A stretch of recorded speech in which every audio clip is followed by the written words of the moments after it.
Games ఆడిపిస్తూ మనం schools లో చెప్పినట్టుగా మొనాటరీగా కాకుండా ఓన్లీ సిలబస్ చెప్పినట్టుగా చెప్పకుండా పిల్లలకి మనం ఎట్లాగో మనం వాళ్ళని కొంచెం అట్రాక్ట్ చేయొచ్చు, రీక్రియేట్ చేస్తే చూసినట్లుగా మన డైస్ ఉంటాయి సార్. ఎవ్రీ కిట్, ఈ కిట్ లో డైస్ ఉంటుంది అండ్ ఇది ప్రతి స్కూల్ కి ఒక కిట్ ఇస్తాము, బడ్డీ కిట్ అనేది.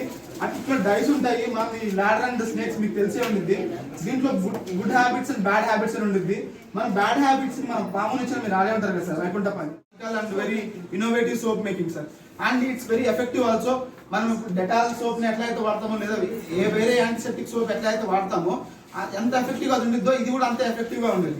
ఎందుకంటే corn flour and Dettol solution 2 spoons, corn flour 2 spoons and also oil 2 spoons, it will become very good soap. ఇది అంటే చాలా మందికి తెలియదు. మన స్కూల్స్ లో చెప్పడం ద్వారా ఏంటంటే మన పిల్లలకు కూడా ఐడియా ఉంటుంది సోప్ ఎట్లా మేక్ చేయాలని. అందుకే మీకు మేము చెప్తున్నాం sir. It's very very logical and very innovative also. ఇది మేము ప్రతి స్కూల్ కి మేము పంపిస్తాం సార్. దీంట్లో మేము 20 to 30 సోప్స్ ఈ సోప్ బ్యాంక్ లో వేసి మేము ఇన్స్టాల్ చేస్తాము ఈ సోప్ బ్యాంక్ ని. అండ్ దీన్ని ఫర్దర్ గా మనం కంటిన్యూ చేయడానికి మేము యూజ్ చేసుకుంటున్న ఐడియా ఏంటంటే మనం ప్రతి స్కూల్లో సార్ ప్రతి పిల్లల్ని మన బర్త్డే కావచ్చు, ఇంకేదైనా వేరే వేరే అకేషన్స్ ఉంటాయి. వాళ్ళ పేరెంట్స్ వస్తుంటారు. ఒకసారి వాళ్ళ పేరెంట్స్ వచ్చి సార్ మా పిల్లలకి బర్త్డే ఉంది, మేము అందుకని చాక్లెట్ ఇస్తున్నాము లేదంటే స్వీట్ ఇస్తున్నాము అని చెప్తారు. ఓకే సార్, ఇవంతా ఓకే. కాకపోతే మా స్కూల్లో ఈ కాన్సెప్ట్ ఉంది, సోప్ బ్యాంక్ అనే కాన్సెప్ట్ ఉంది.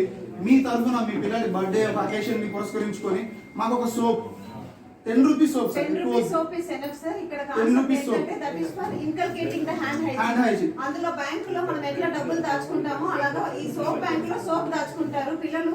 లంచ్ ఆడుకుంటారు, పీటీ పీరియడ్ తర్వాత లంచ్ కి వెళ్లే ముందు వాళ్ళ బ్యాంక్ సోప్ బ్యాంక్ నుంచి ఒక సోప్ తీసుకెళ్లి they will do their hand wash. అది కాన్సెప్ట్ అండి. అంటే మనం కూడా చేసుకుంటూ ఇతరులకి హెల్ప్ చేసే కాన్సెప్ట్ లో అది సోప్ బ్యాంక్ అనే ఒక కాన్సెప్ట్. ఎందుకంటే ఈ సోప్ బ్యాంక్ ని మనం ఎప్పుడు ఫిల్ చేస్తూ ఉంటే సార్ మన స్కూల్లో ఎప్పుడు ఆ సోప్ అనేది ఏమంటారు కొరత అనేది ఉండదు.